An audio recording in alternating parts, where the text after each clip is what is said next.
आई वडिलांसाठी मुलगा म्हणजे काळजाचा तुकडा आणि त्याच मुलाला वाचवण्यासाठी धावताना आई वडिलांनाही आपला जीव गमवावा लागला। ही घटना मन सुन्न करणारी आहे।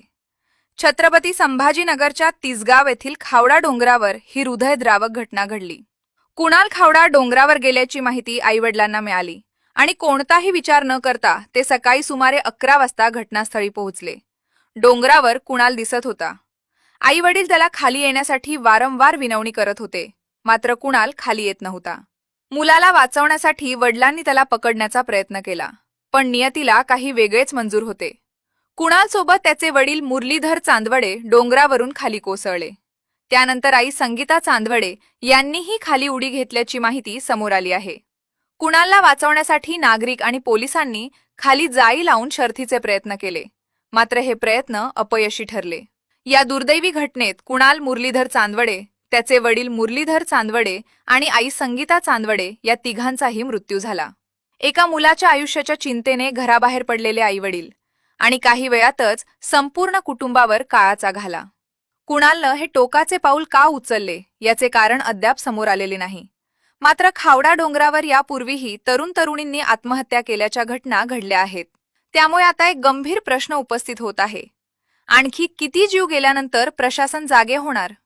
या ठिकाणी सुरक्षेच्या उपाययोजना कधी केल्या जाणार? संरक्षक कठडे, सुरक्षा जाळी आणि इतर प्रतिबंधात्मक उपाययोजना करून भविष्यात अशा घटना रोखण्यासाठी प्रशासन ठोस पाऊल उचलणार का?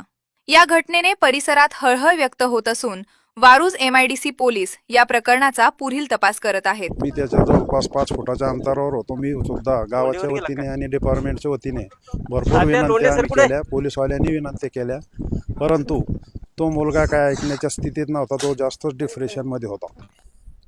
काय झालं? कुठे आत्महत्या केली? ते डोंगराच्या कडेवर, तिथं डोंगरावर उभा राहिला होता। कडेवर जवळपास त्याचं अंतर भरपूर आहे आणि खाली सर्व खदानीचे दगड आहेत। फायर ब्रिगेडचे सुद्धा इथे आली होती, त्यांनी जाळी लावली होती, परंतु मुलगा नेहमी जागेचं चेंज करत होता। खाली जाळी एकीकडे राहिली आणि त्यांनी जागा चेंज केल्यामुळं तो दुसरीकडे पडला आणि खाली मोठाले दगड होतं, ते दगडावर पडल्याने त्याचा दुर्दैवी अंत झालेला आहे। आणि किती वाजता घडली घटना आणि कशी घडली? 10 वाजेपासून तो मुलगा आत्महत्येचा प्रयत्न करत होता। सर्व डिपार्टमेंट, आम्ही गावकरी त्याला विनंती करत होतो, परंतु त्याने काय ऐकण्याच्या स्थितीत नव्हता। त्याची आई सुद्धा होती तिथं। आणि वडील? वडील खाली होते। वडील नंतर वरती आले आणि त्याला धरायला गेले तर ते दोघांचा बॅलन्स गेला, वडिलाचा आणि मुलाचा। त्याच्यानंतर ते थरार बघून आईने सुद्धा खाली उडी मारून घेतली।